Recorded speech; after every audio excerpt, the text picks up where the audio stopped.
on s'est arrêté la dernière fois.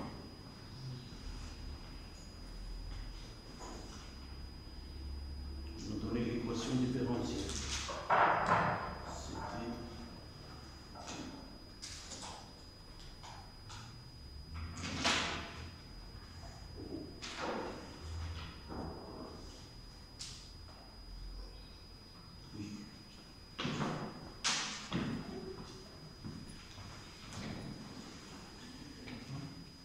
Donc, mouvement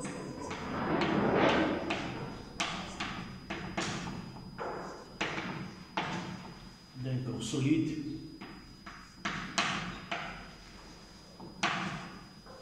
dans un fluide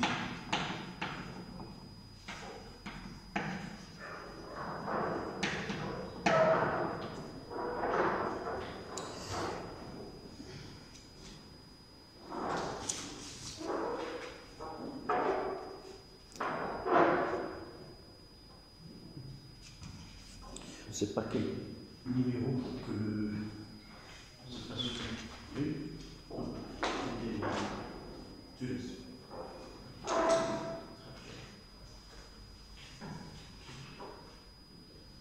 C'était deux modélisations, trois cas particuliers. On est trois cas particuliers. Donc, 2, 3, cas particulier, n est égal à 1.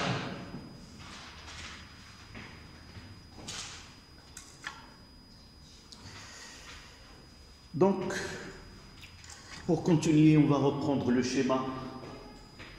Évidemment, c'est la chute verticale d'un corps solide. Ici, on va reprendre le schéma que nous avons déjà utilisé.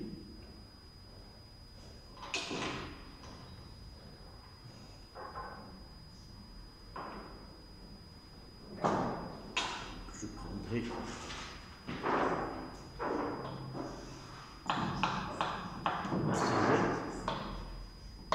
c'est K. Ici, c'est une bille. Nous avons représenté les forces exercées sur la bille. Il y a évidemment le poids, la force de frottement et la poussée d'Archimède PA. On fait une schématisation sans respect de l'échelle, mais nous savons que le mouvement s'effectue vers le bas, c'est-à-dire que l'intensité de vecteur P est supérieure à l'intensité de la somme de PA et de F. Nous avons établi l'équation différentielle.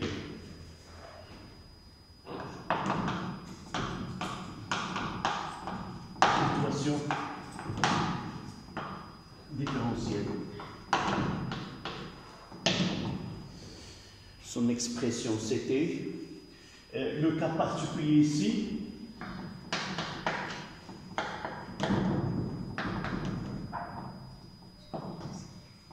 C'est que F en intensité, c'est K fois V. Au lieu de prendre le cas général N.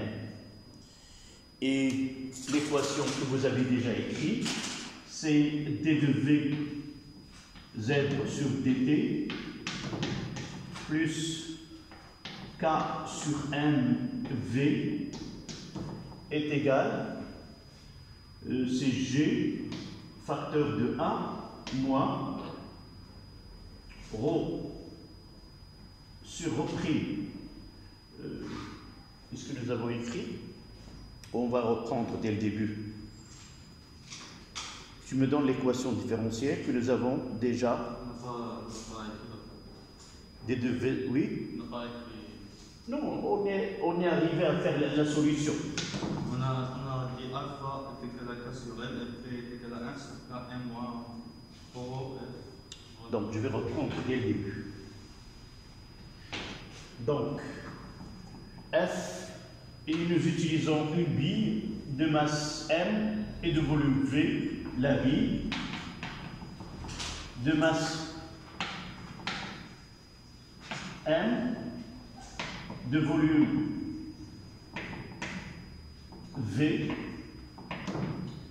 et de masse volumique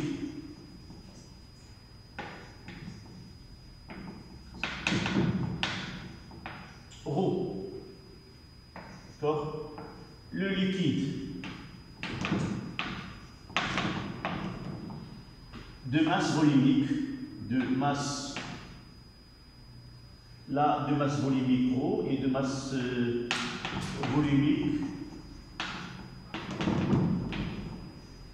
on va la donner rue N.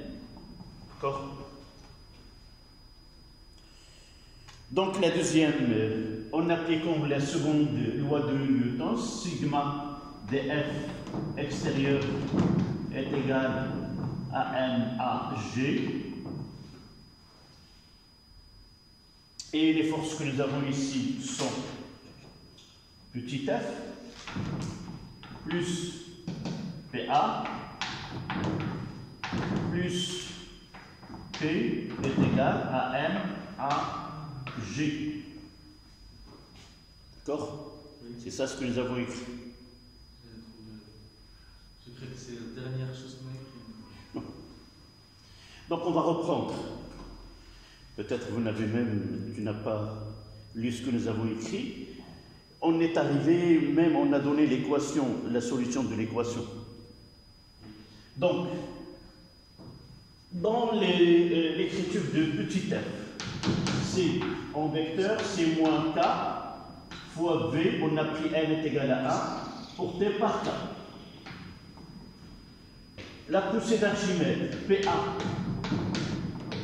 c'est même direction que P, de sens opposé, donc ça sera moins M', c'est quoi M'? C'est la masse de liquide déplacé. Et la masse de liquide déplacé, c'est moins ρ de liquide fois V fois G pour T par K. La dernière force, c'est le poids. Elle est orientée selon l'axe, c'est MG K. D'accord? Et la masse volumique, on peut écrire, est égale à ρ fois V fois G pour T par K.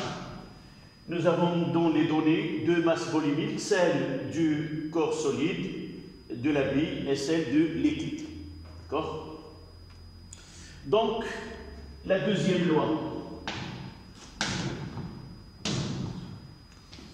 ça donne quoi? Je vais écrire la somme, c'est-à-dire moins K fois V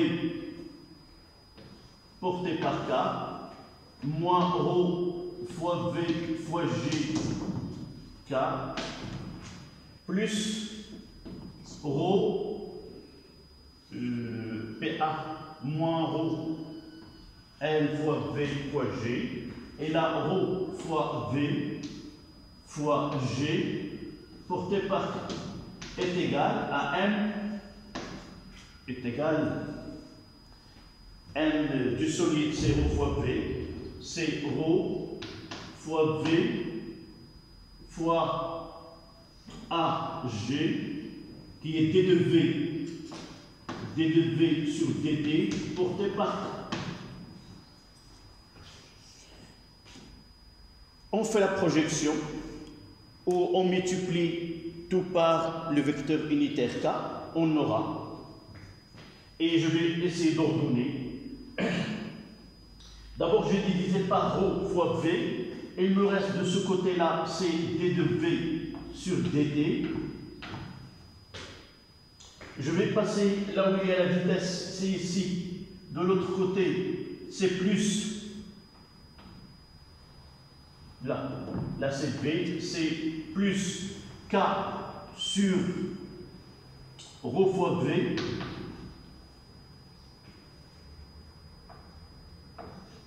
Petit v est égal, je vais passer je vais garder ces coordonnées-là, c'est G.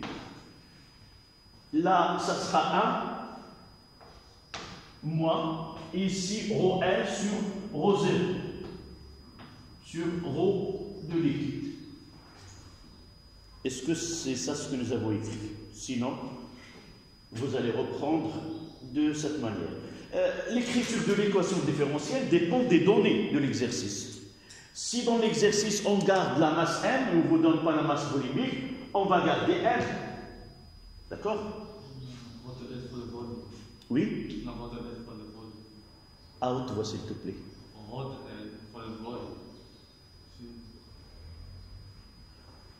De liquide.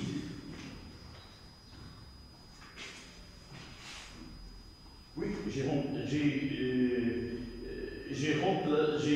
factorisé par 4. Oui, mais SCCM, c'est quoi? C'est ρ fois V. Ρ fois V. Donc le V va se simplifier. Elle reste ρ L sur ρ. D'accord? Ce travail-là, vous devez être capable de travailler avec les données qui sont. L'essentiel, c'est ça. Voici l'essentiel. Celle-là, il est donné dans l'énoncé. Soit qu'on vous donne f moins k fois v ou fois v à la puissance 2 ou à la puissance n'importe quoi, ce qui est exigé par l'exercice. Mais ce travail-là et la conversion, ça dépend de ce qu'on vous a donné. Si dans l'exercice, on ne parle pas de la masse volumique de la bille, on va la garder M. Mais si on ne va pas mettre M', la masse de liquide déplacée. On est obligé de mettre ρ L fois V. D'accord? On verra dans un exercice juste un moment. Donc voici l'équation différentielle dans laquelle on l'a écrit de cette manière. D de V sur dt plus B fois V est égal à A. Voilà. Généralement, dans un exercice, on vous demande montrer que l'équation différentielle du mouvement, la vitesse de centre de gravité de la bille, s'écrit de cette manière. Déterminer l'expression de B et l'expression de A. D'accord? Et dans ce cas-là, B c'est quoi? B est égal à K sur ρ fois V et A est égal à G 1 moins ρ L sur ρ. Voilà.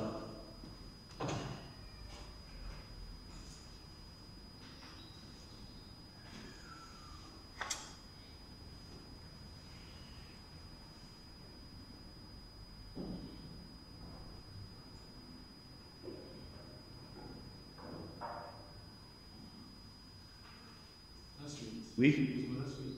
Oui, tu commences de là. D'accord?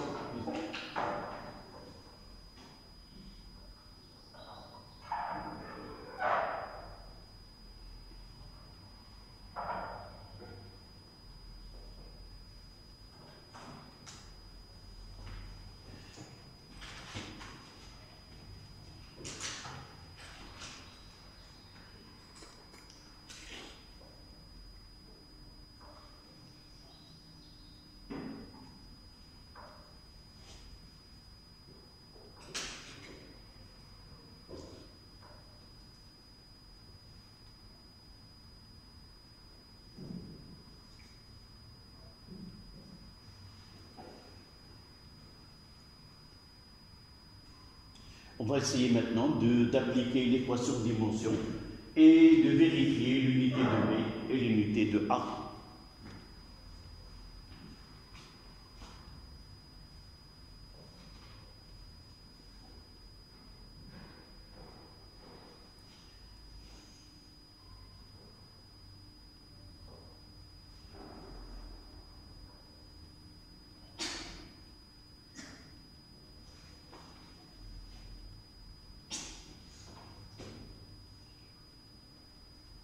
Ça y est.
Je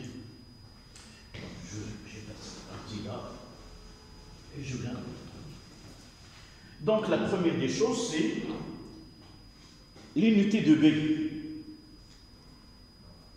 D'après l'homogénéité de l'équation différentielle ici, quelle est l'unité de B?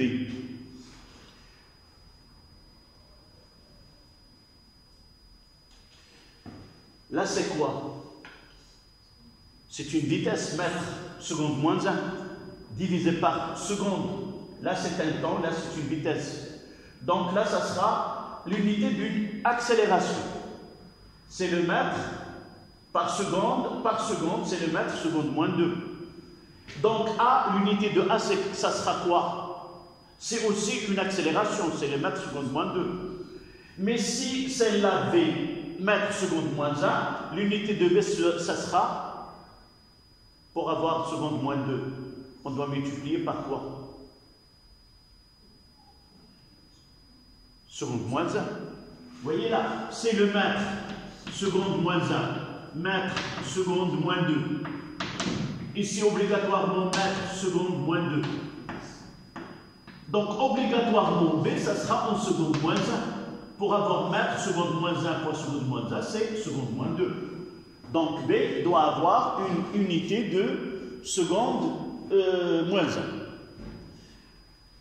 Arrivons, donc, prenons. Donc, ici, unité de B. D'accord? Donc, B est égal à K sur ρ fois V. On peut même écrire c'est K sur M. C'est la même chose. Ρ fois V, c'est une masse. Donc, prenons K.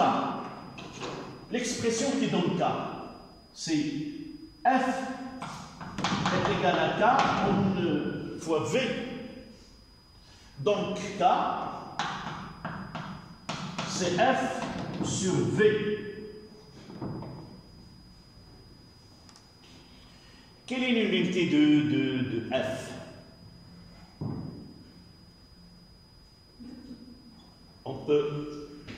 On peut mettre le Newton, mais on peut voir par la suite. Donc, K, en réalité, le Newton, c'est quoi? On a F est égal à MA. F, c'est en Newton, M en kilogramme, et A, mètre seconde moins 2. Donc, on peut mettre l'unité de K, ça sera l'unité de F, c'est l'équation de dimension sur V.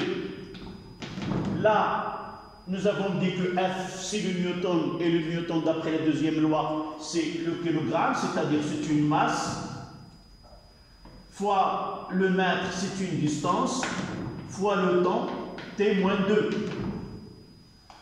D'accord?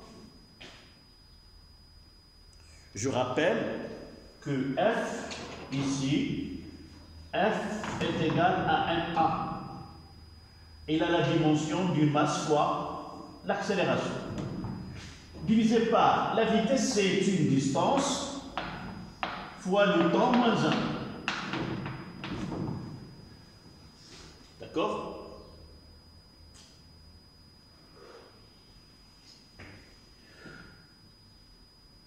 pour la masse. Donc je cherche ici pour la masse. Ici, la masse c'est le kilogramme. Donc je reviens à B. Ça sera K, l'unité de K qui est celle-là, divisé par donc 1 sur une masse fois cette quantité-là. C'est M fois L fois T-2, le tout divisé par L fois T-1.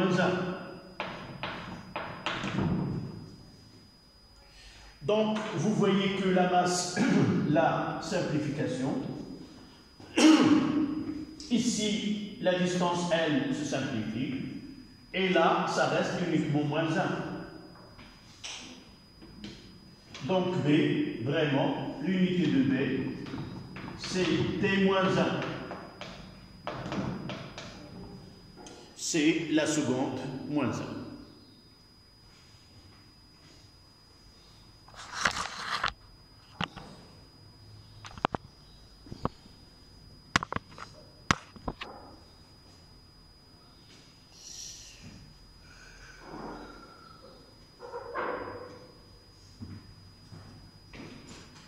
Il nous reste l'unité de A.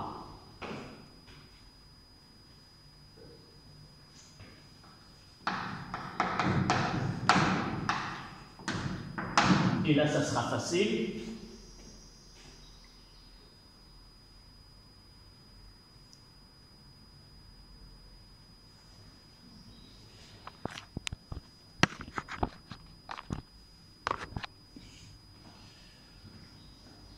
D'après l'expression, l'unité de A, ça sera de G. Et là, entre parenthèses, c'est sans unité. Rho sur rho est sans dimension. Et nous savons là, c'est une accélération de pesanteur. D'accord? C'est égal, accélération de pesanteur, c'est une longueur fois T-2.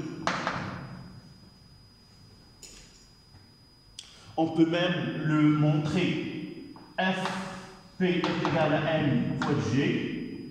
Là, c'est M newton fois le mètre. Le newton, c'est 1 kg, c'est la masse, fois la longueur, fois T-2, qui est égal à une masse fois dimension de G. On simplifie. Et on trouve que la dimension de G, c'est une longueur fois T-2. Donc c'est une accélération mètre seconde moins 2.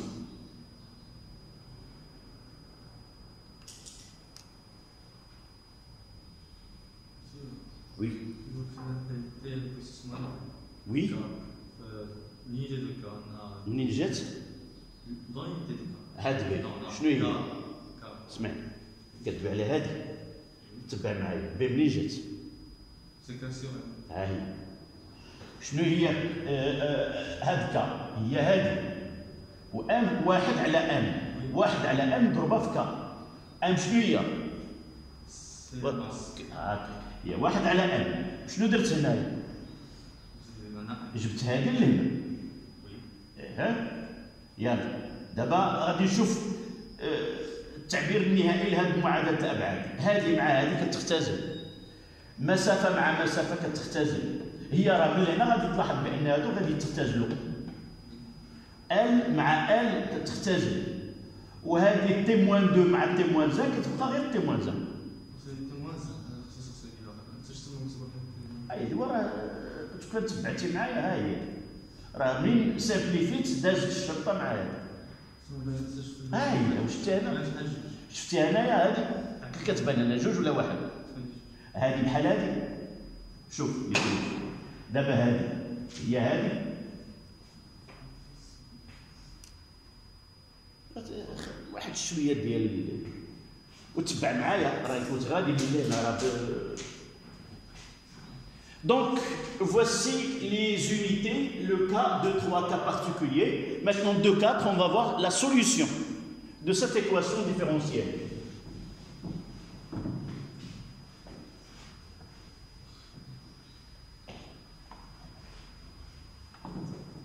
Donc 2, 4.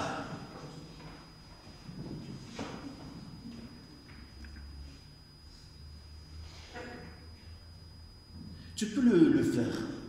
شوف واحد القضيه ملي تولي تخرج للدار تسالي القرايه ديالك هادشي خصك تعاودو كامل. C'est pas écrire et de continuer l'écriture la prochaine fois. Il faut refaire tout le travail que nous venons de faire maintenant.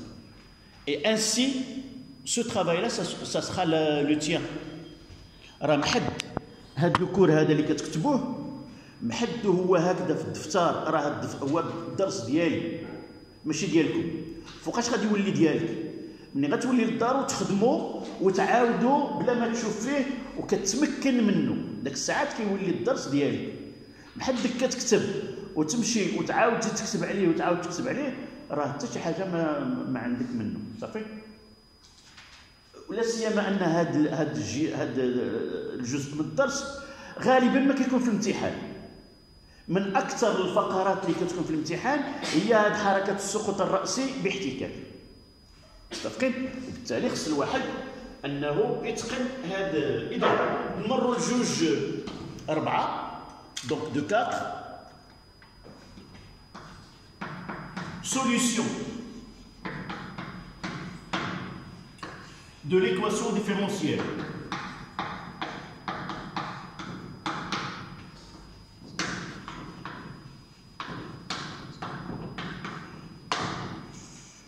Ce cas particulier que nous traitons, comme nous l'avons fait, est un cas similaire à celui que nous avons fait en électricité.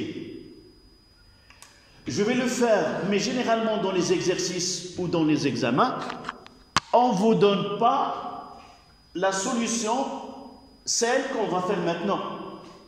Pourquoi? Parce que celle-là, on peut la donner en électricité.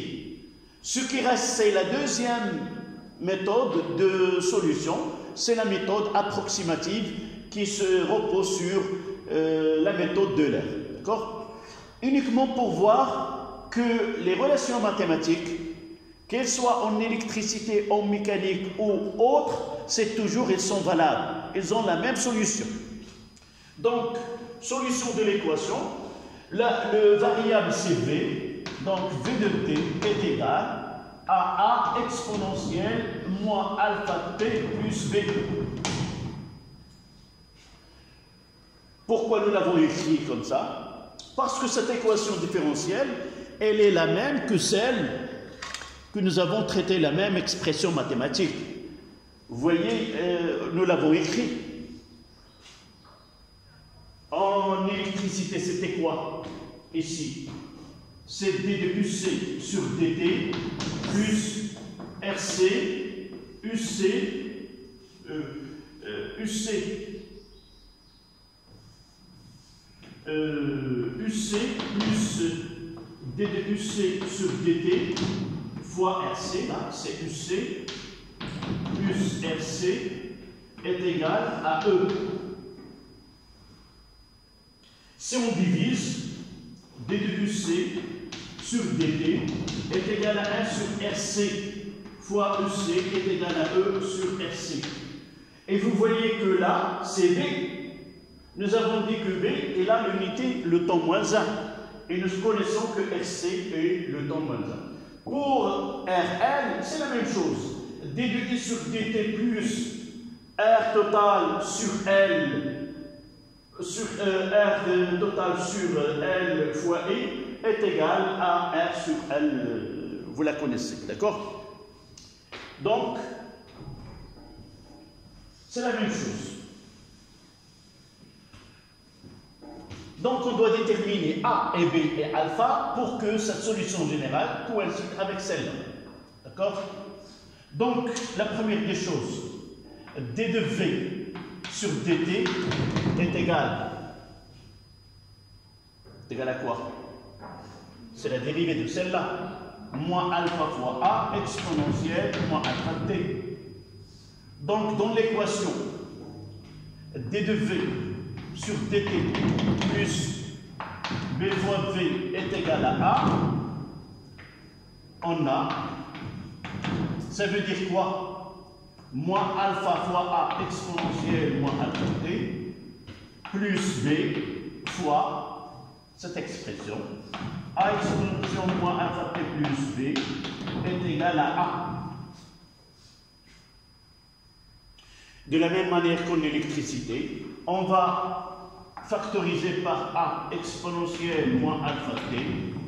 On aura ici moins alpha et là plus B. Et il reste le terme ici B fois petit b, plus B fois petit b est égal à A. Et de là, on tire que alpha est égal à B et petit b, qu'est-ce que j'ai? Oui, alpha est égal à B et petit b est égal, c'est A divisé par B.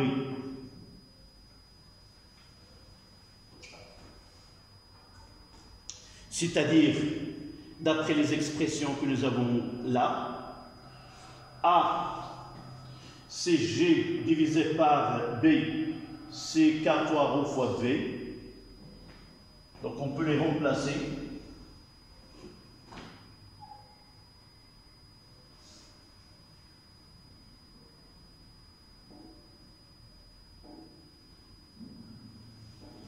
Donc alpha est égal, ici c'est, on va les fixer K sur M. Alpha c'est K sur M. Et B est égal à A, qui est G. Voilà, je mettrai G. 1 moins ρ fois V, on va revenir à l'expression, sur M. Ici sur M. Et A divisé par B, c'est multiplié par M. C'est là où on s'est arrêté la dernière fois, divisé par K. Et je vais les écrire ici. Donc alpha, ça sera K sur M, et qui est égal à B, qui est égal, non, alpha est égal à K sur M, et petit b est égal, M, je vais le faire entrer là, ça donne G sur K, M moins ρ fois V, ρ L, là c'est ρ L.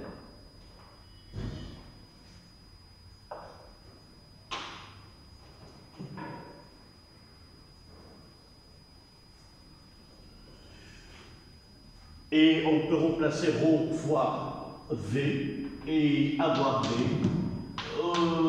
V c'est G fois V sur K. Ici c'est ρ moins ρ L. Voilà. Si nous voulons bien.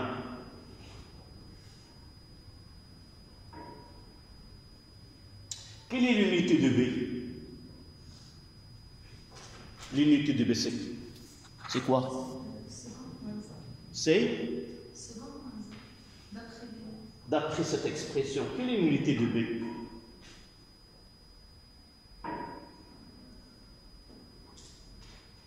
Là, quelle est l'unité de cette partie-là? Mètre seconde moins 1. Mais elle est égale à deux grandeurs. Donc si celle-là, l'unité de celle-là est égale à l'unité de celle-là, on ne peut pas faire avoir deux grandeurs égaux sans qu'elles ont même unité. Donc celle-là, le mètre seconde moins 1, et même celle-là, c'est le mètre seconde moins 1. Donc elle a la dimension d'une vitesse. Il nous reste déterminer A, les conditions initiales.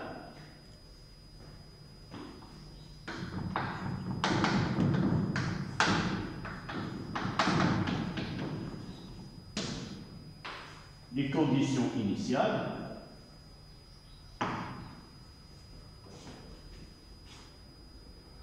AT est égal à 0, V0 est égal à 0.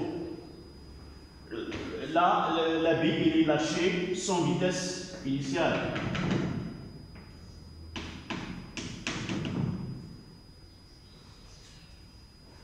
Et ça donne quoi? On va remplacer ici. V0 est égal. Si je donne, là ça donne A, petit a, plus petit b, qui est égal à 0. Ça veut dire que A est égal à moins B. A est égal à moins B.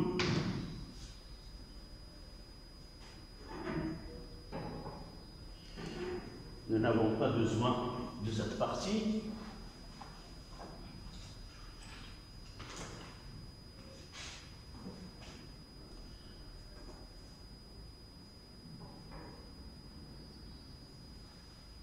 Donc, on a, si nous revenons à V de t, est égal, je vais remplacer CA. Là, ça sera B, c'est moins A, d'accord, c'est moins B. Je remplace A par moins B, fois exponentielle moins alpha t plus B, et ça donne V de t. B, on l'a ici. V, on a ici, c'est G fois V divisé par K fois ρ moins L, facteur de 1 moins exponentielle moins alpha t.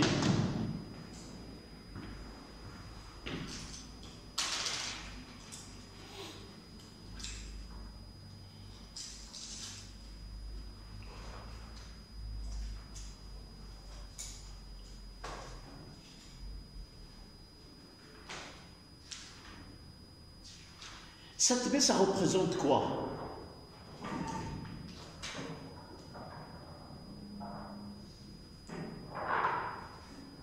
C'est quoi ce B? Ce facteur-là? Ça représente quoi? Oui? C'est la vitesse limite. Essayons de mettre limite. Lorsque t tend vers plus l'infini, de V de t est égal à quoi? Si je donne la limite ici moins l'infini, c'est 0. Ça donne B qui est égal à V limite.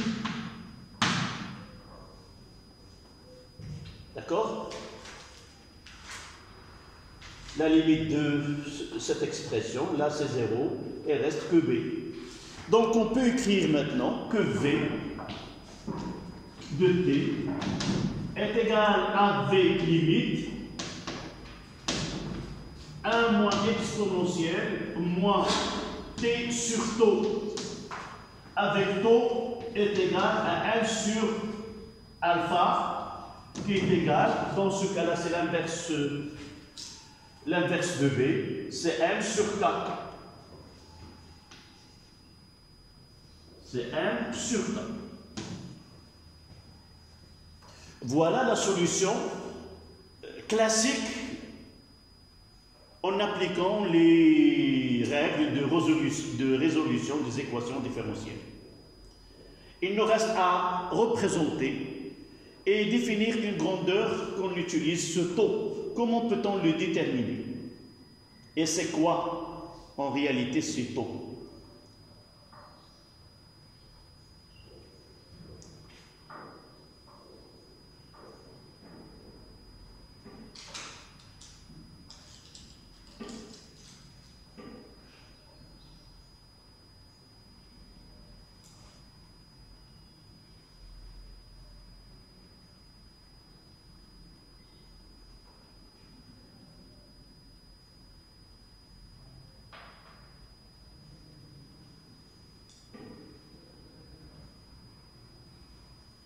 Donc ici, je vais essayer de tracer V de t. Comme nous avons déjà tracé la fonction UC en fonction de l'heure de charge d'un condensateur,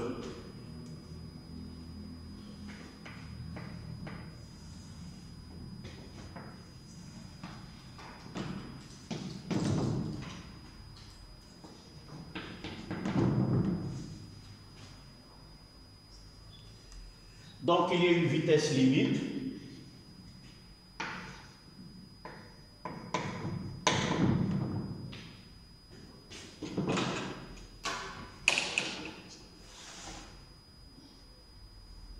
Là, il y a une asymptote.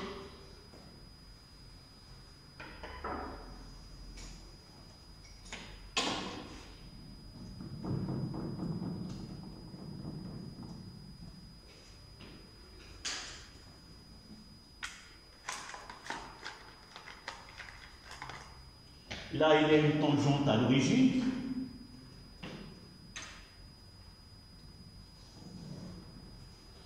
Essayez de ne pas accentuer la pente.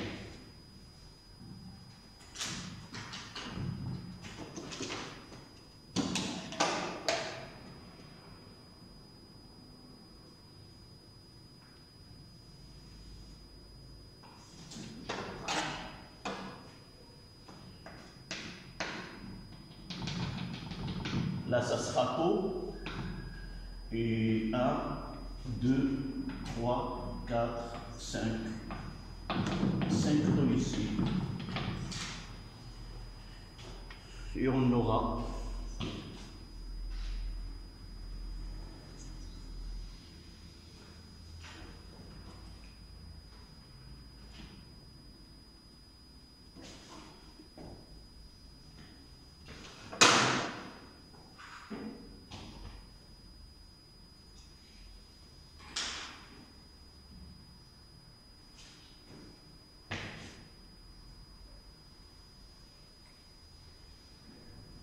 voici la fonction v de t.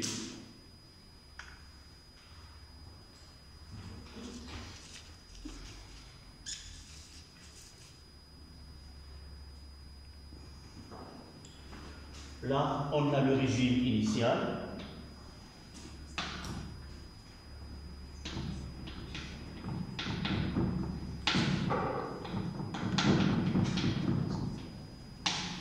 Ou un régime transitoire, ce que nous allons appeler, et là, c'est le régime permanent.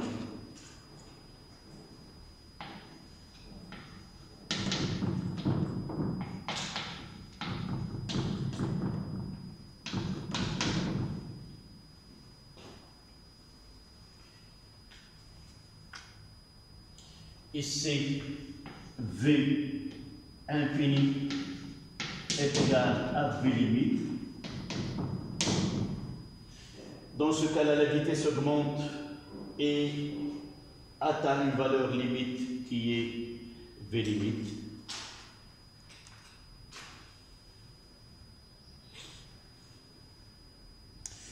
Cette tangente-là, son coefficient directeur, quel est le coefficient directeur de cette tangente? Comment on trace une tangente généralement? Ça représente quoi? Une tangente, d'une façon générale, c'est y est égal à x plus b. A, c'est quoi?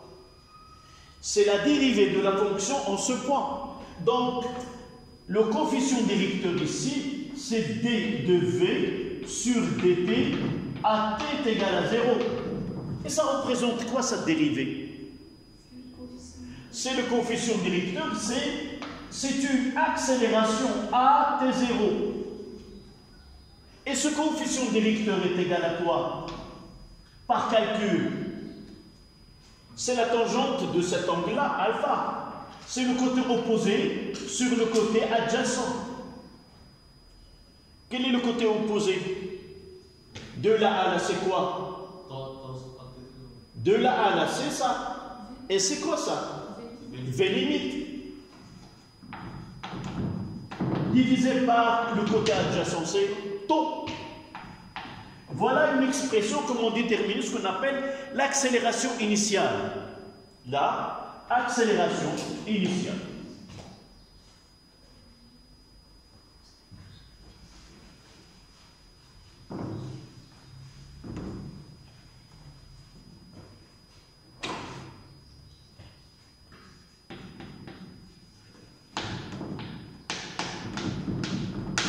accélération initiale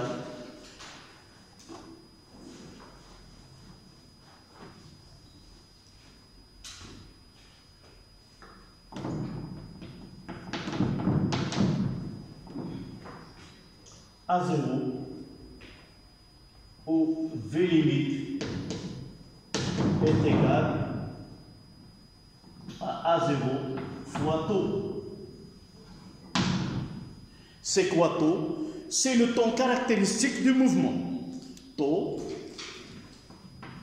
et le temps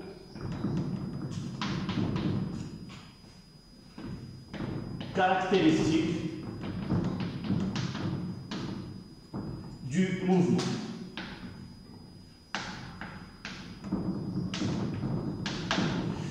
Quelle est l'information qui peut nous donner ce taux? On est devant une chute verticale dans un fluide et nous avons deux régimes. Donc ce taux nous renseigne sur la durée, si vous voulez, de mouvement. Il faut remarquer que certains sportifs qui réalisent ce qu'on appelle le sport delta, ils se lancent d'un hélicoptère et peut-être vous avez remarqué qu'il a une montre. Il va respecter quel est le moment à partir duquel elle va essayer d'ouvrir ses parachutes. Ce taux-là, il nous permet de connaître quand est-ce qu'on va entrer dans le régime permanent. À partir de là, ce taux-là est égal à 2 secondes. Donc 2 fois 5, c'est 10. C'est à partir de 10 secondes de chute, on va entrer dans le régime permanent. D'accord? Voilà ce qu'on appelle le temps caractéristique du mouvement.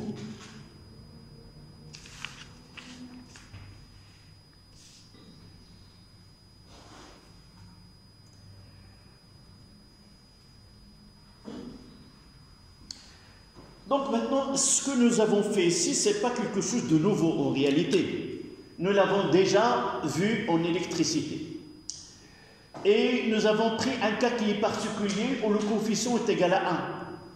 Mais généralement, nous avons dit que cette force de frottement, elle a une expression générale qui est K fois V à la puissance N.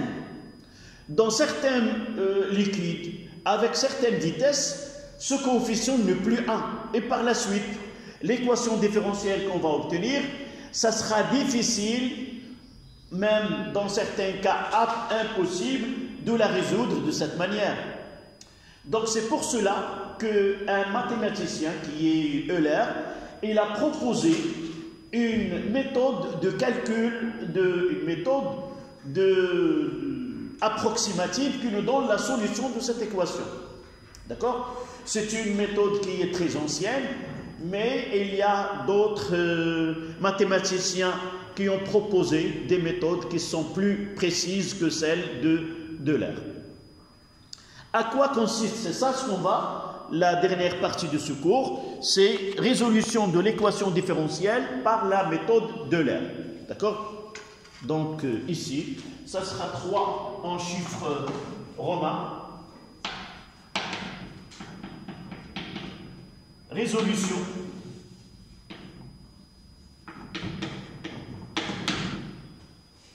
de l'équation différentielle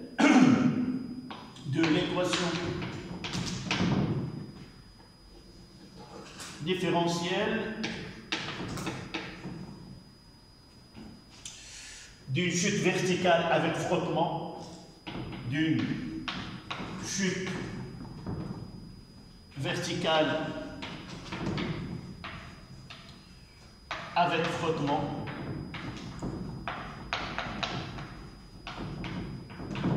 par la méthode d'Euler.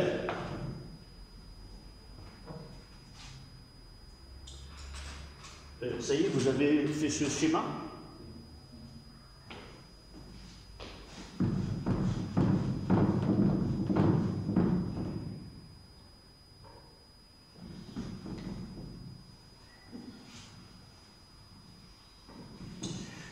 mettez s'il vous plaît, par la méthode, je vais le mettre ici, par méthode d'Euler.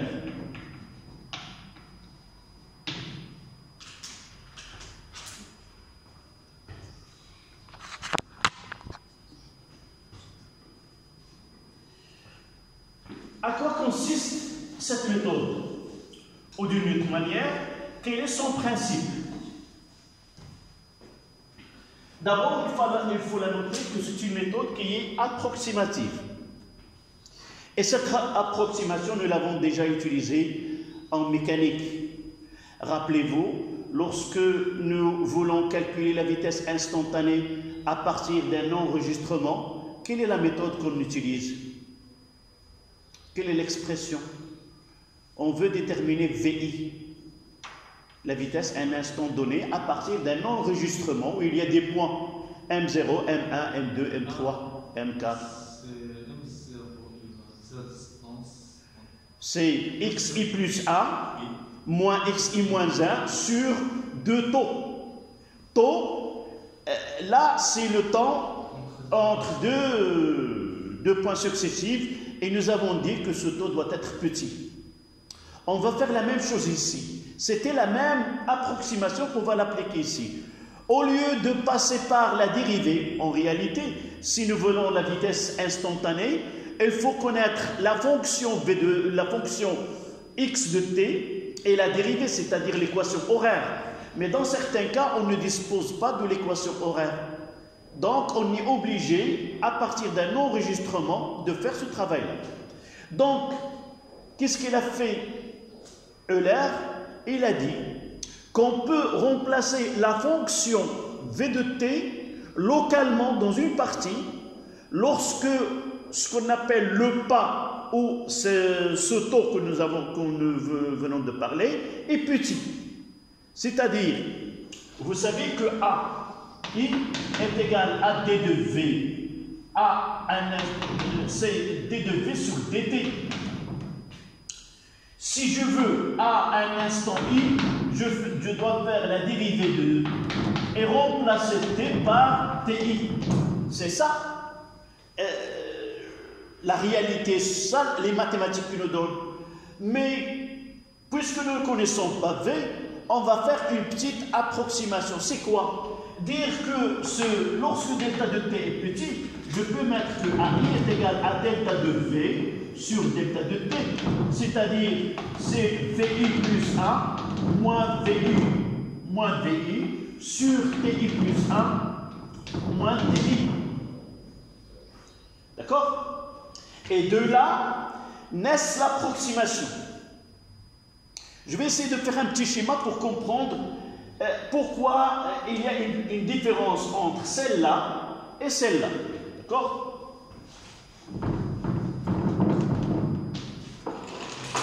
Donc, supposons que j'ai, là on va faire l'inverse, supposons que j'ai la fonction V de t. Voilà la fonction V de t. D'accord? Un instant ti, là, je veux déterminer l'accélération en ce point. Qu'est-ce que je dois faire? Je dois tracer la tangente. Donc, je vais faire, là c'est la fonction, et la tangente, je vais la faire comme ça.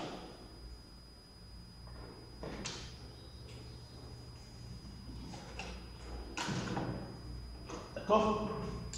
Et là, je vais mettre TI. Ici, c'est TI plus 1.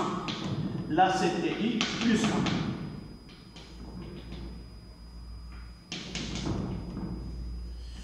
Là, c'est la tangente. Je veux déterminer AI, ici. J'ai la tangente, qu'est-ce que je vais faire? Je vais faire quoi? Tracer un triangle, c'est le coefficient directeur de cette tangente. Donc, pour déterminer le coefficient directeur de la tangente, je vais tracer un triangle rectangle. Ici, de là, jusque là. Et là, c'est grand, je vais mettre grand Y, et là, c'est X. Donc, A, ce AI, est égal à la valeur de Y sur X. Si nous prenons la méthode d'encadrement, qu'est-ce qu'on va prendre? On va prendre celle-là, la méthode XI, là. Là, c'est VI.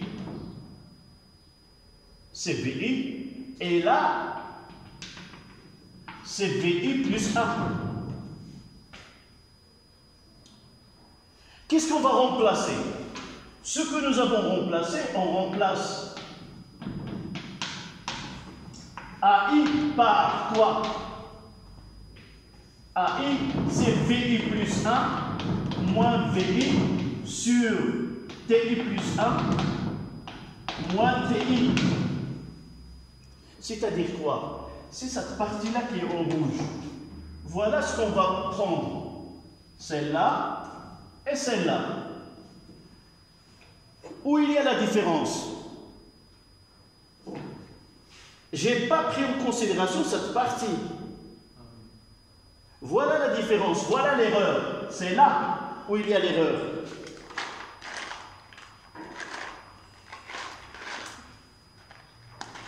D'accord? Je vais chercher de la craie orange, même si elle est petite. Voilà. Voilà l'erreur sur cette méthode-là.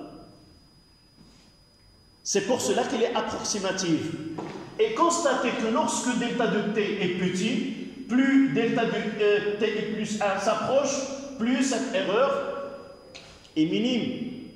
D'accord? C'est ça le principe. Donc, pour nous, comment on va appliquer cette méthode? D'abord, il y a deux étapes à réaliser dans la méthode d'Euler que vous devez. Les deux méthodes, vous devez les maîtriser.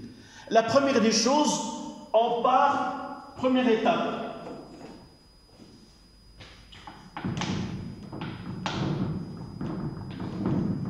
On part de l'équation différentielle elle-même. C'était quoi? D de V sur dt plus V fois V à la puissance n est égal à A. Voici l'équation dans l'exercice. Peut-être on aura un, on aura deux. Donc, dans un exercice, avant de vous demander d'appliquer la méthode d'Euler, vous avez déjà préparé l'équation différentielle. Donc, l'équation que je viens d'établir dans les questions précédentes, je dois la mettre là à un instant donné. C'est-à-dire, un instant t, et là un instant t. Ça veut dire quoi? Je dois l'écrire avec AI. Donc, je vais mettre AI plus B fois VI à la puissance n est égal à A. C'est la première des choses. Rendre l'équation de dérivée des fonctions à des valeurs instantanées. Et l'autre, c'est avoir que AI est égal à VI plus 1 moins VI sur delta de I. Et là, ce delta de I, on va l'appeler le pas de calcul. Delta de I, delta de T, le pas de calcul. Soit qu'on vous donne ce delta de T, soit qu'on va le déterminer à partir d'un tableau. Dans un tableau, on vous donne T1, T2, T3, T4, T5, T6, et ainsi de suite. Et vous allez mettre ce delta de T, ça veut dire quoi? C'est TI plus 1 moins TI. Par exemple, on vous donne de 15, 10 moins 3, 20, 10 moins 3, 25, 10 moins 3, 30, 10 moins 3. Et vous allez rendre compte que le pas, c'est 5 fois 10 moins 3. D'accord? Et vous en déduisez la valeur de delta de t qui est le pas de calcul. D'accord? Voilà la première des choses. Pour faire ce calcul, on doit connaître les conditions initiales. Sans condition initiale, jamais cette méthode est valable. D'accord? Avec les conditions initiales, on va essayer de partir du premier point, de t est égal à 0, passer à t1, passer à t2, à t3. C'est une méthode qui est répétitive. طريقة تكرارية انطلاقا من شروط البدئية عند اللحظة T0 نمر إلى اللحظة T1 والT2 وهكذا. نفس الحساب كيكون.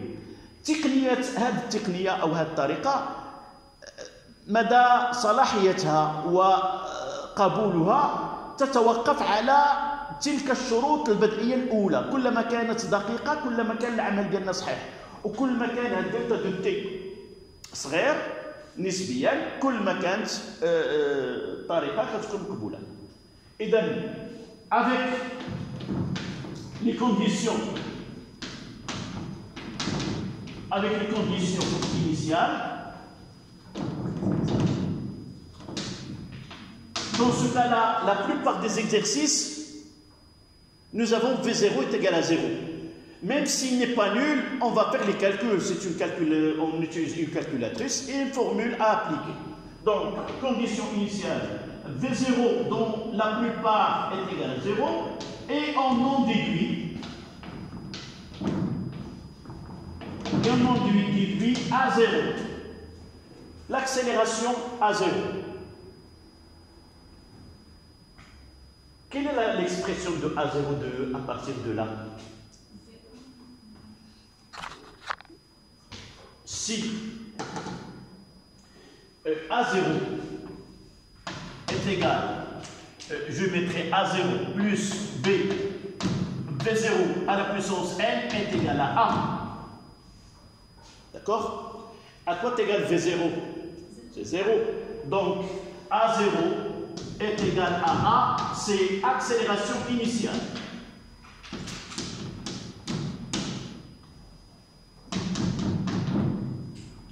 Avec ces deux, on va faire le travail.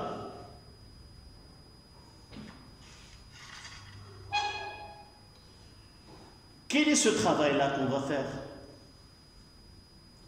On va essayer de tracer cette fonction V de t, point par point.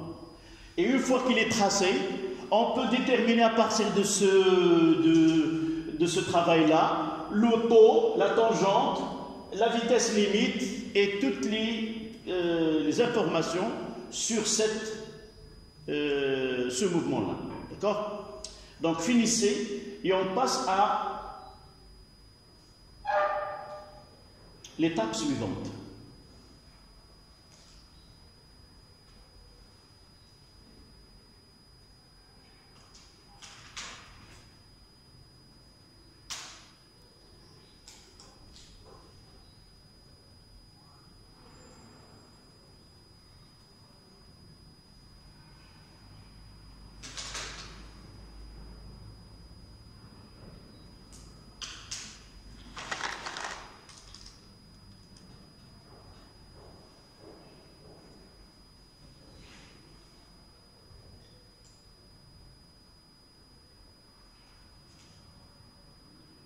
L'exemple que nous traitons, c'est celui-là.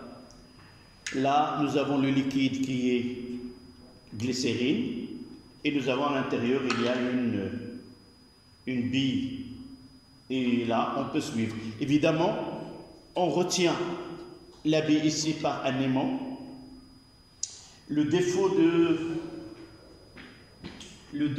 de ce dispositif, c'est que avec des aimants, j'arrive pas à retenir.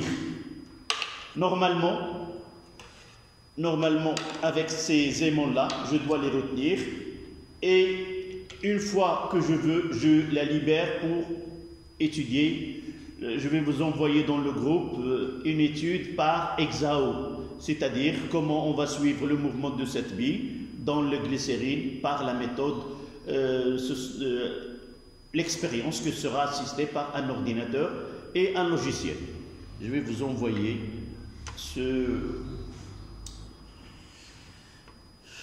ceci. Évidemment, ça ne donne rien.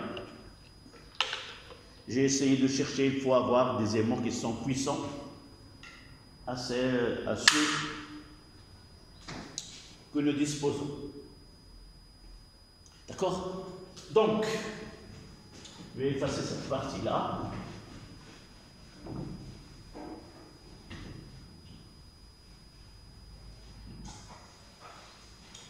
L'objectif de la méthode, comme je viens de dire, c'est arriver à tracer la fonction V de t. Mais pour nous, dans un exercice, dans un devoir ou quelque chose comme ça, on se contente de vous demander de calculer quelques valeurs à des instants différents. Un instant t1, calculer V et calculer A. C'est-à-dire, on veut s'assurer que vous maîtrisiez bien la méthode de l'air. Donc, une phrase, s'il vous plaît. La méthode de l'air.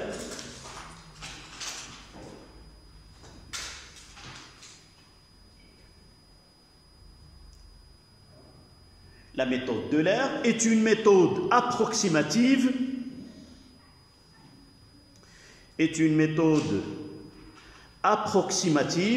طريقة تقريبية,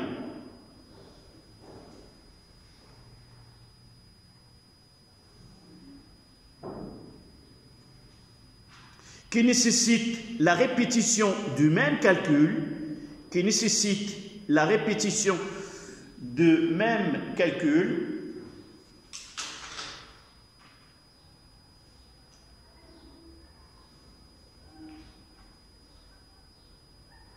La méthode de l'air est une méthode approximative qui nécessite, s'il te plaît, tu auras ceci. Tu écris ce que je dis. Oui, il est là. Tout à l'heure, tu reviendras.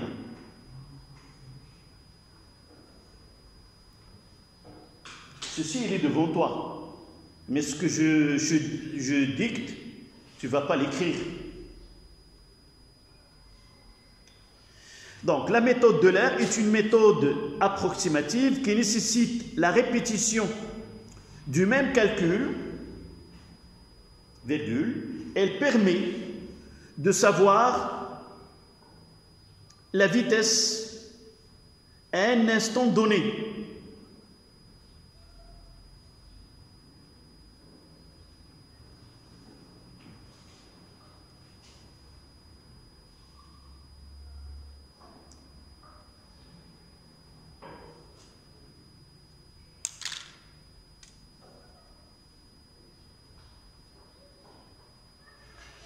Donc, le départ,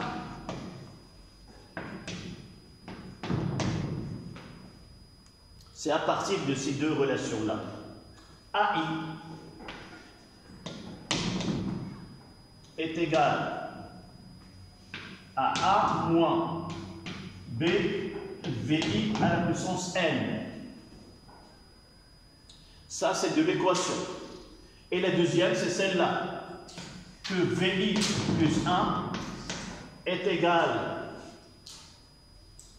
à AI fois delta de T plus VI.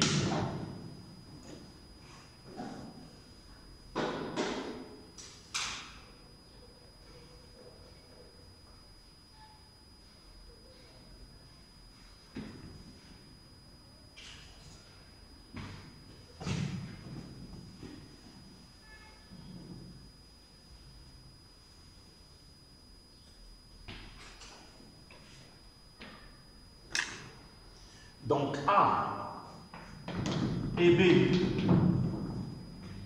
et delta de T sont connus.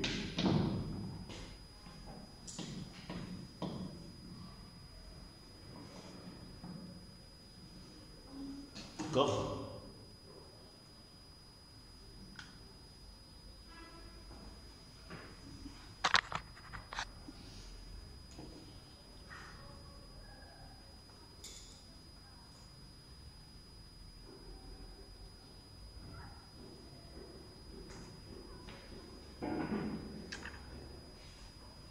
Ça y est, tu as terminé maintenant cette partie. Donc, qu'est-ce qu'on va faire maintenant? Cette construction, c'est, voilà, on prendra un axe de V, et ici, le temps, T.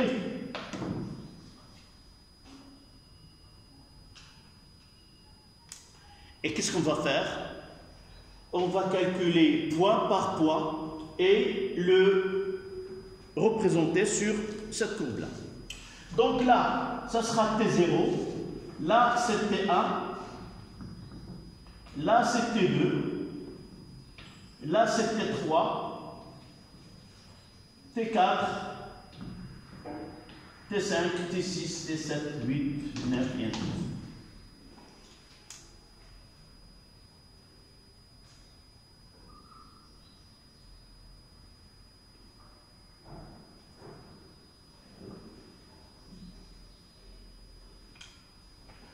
À l'instant t est égal à 0, on commence par le premier point.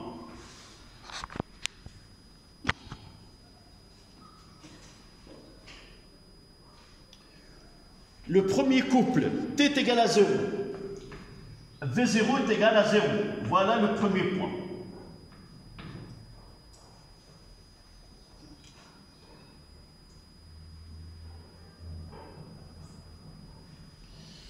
Delta de t, ce delta de t, là, je vais l'écrire ici, est égal à ti plus 1 moins ti. Là, c'est delta de t. Voici delta de t. C'est ça, delta de t. D'accord? Donc, V0, il est là.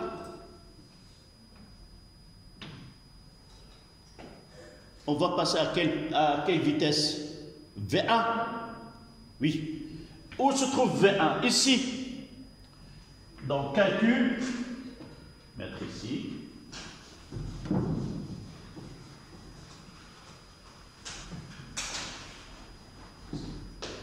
Calcul de V1. Et je vais appliquer celle-là. Je donnerai à I combien? 0.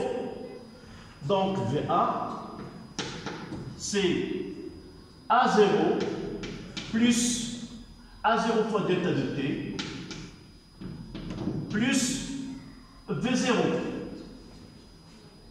D'accord? V0 est égal à 0 est égal à A0 fois delta de T.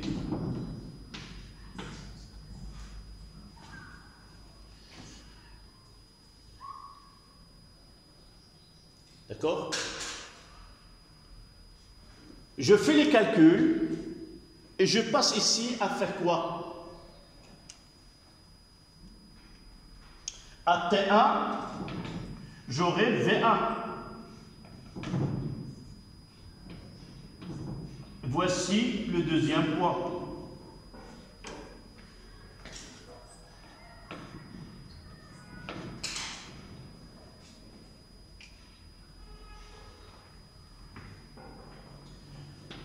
Calcul de V2.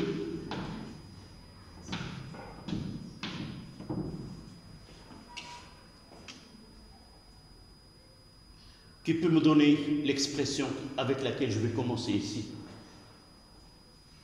V2, je donne A, I est égal à 1. Donc V2 est égal à A1 fois delta de T plus V1. Donc je dois calculer A1 ou ici, calcul de A1.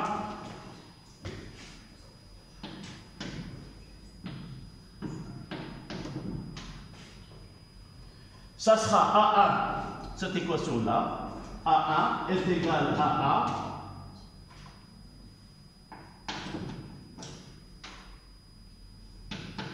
A moins B fois V1 à la puissance n.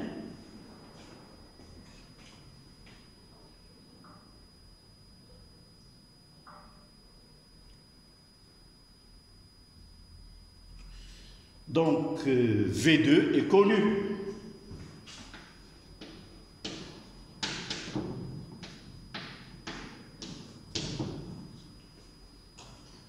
Et qu'est-ce que je vais faire ici? Là, à T2.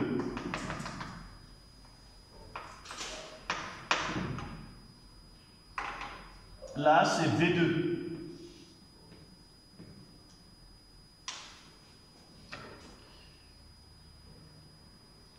Vous voyez que la vitesse, elle augmente, c'est une, mais elle va atteindre. Donc, ce que on va avoir ici, c'est que ces points-là, on va avoir des points.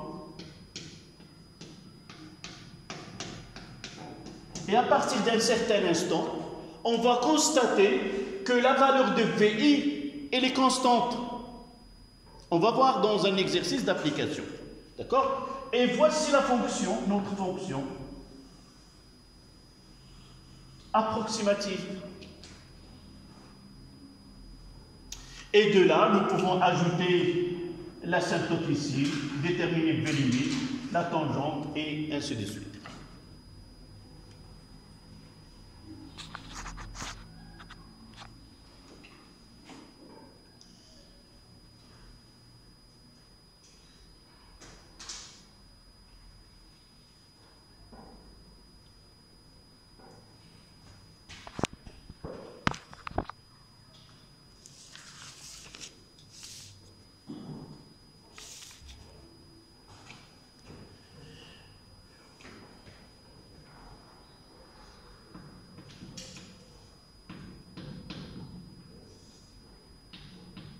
V5 et ainsi de suite, et là, c'est la vitesse limite. Jamais on vous demande de faire ce travail-là. Uniquement, je l'ai fait pour savoir que l'objectif de la méthode, c'est d'arriver à tracer cette fonction-là, V en fonction de temps. Ce qui reste maintenant, et le plus important, c'est qu'en réalité, le mouvement de la bille et cette force de frottement fluide n'est pas connu avec certitude. Qu'est-ce qu'on fait? On dit que d'après, puisque la vitesse elle est la vitesse n'est pas très grande, de quelques centimètres par seconde ou telle chose, on estime que F est égal à K fois V, au K fois V carré. D'accord? On fait le calcul. Juste après, on peut faire une simulation.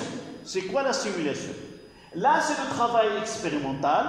Nous avons... là, c'est le travail sur lequel nous sommes basés. Et on va faire une simulation à l'aide d'un ordinateur ou d'un logiciel. On va lui donner la même fonction. On va essayer de comparer la courbe obtenue par simulation avec celle que nous avons tracée. Et de vérifier vraiment, est-ce que cette force-là correspond vraiment à celle que nous avons supposée dans l'exercice. Dans certains cas, on peut dire vraiment, cette courbe-là coïncide avec le cas où F est égal à K fois V, mais dans certains cas, on trouvera que la force, vraiment, c'est pas K fois V, peut-être K fois V carré.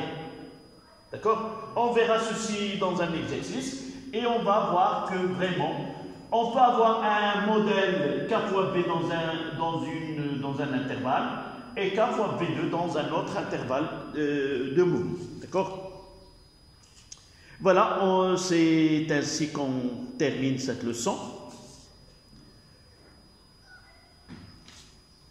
Il nous reste combien de temps? Est-ce qu'on aura? Je ne pense pas qu'on a le temps de... Donc je vais vous envoyer un exercice thématique qui regroupe tout ce que nous avons fait ici. Donc ça ne reste pas, on est aux 10 heures, presque 13 minutes. Donc je vous envoie c'est un sujet baccalauréat française, sujet thématique, et on le corrigera le lundi, Inch'Allah. D'accord? Merci de votre attention.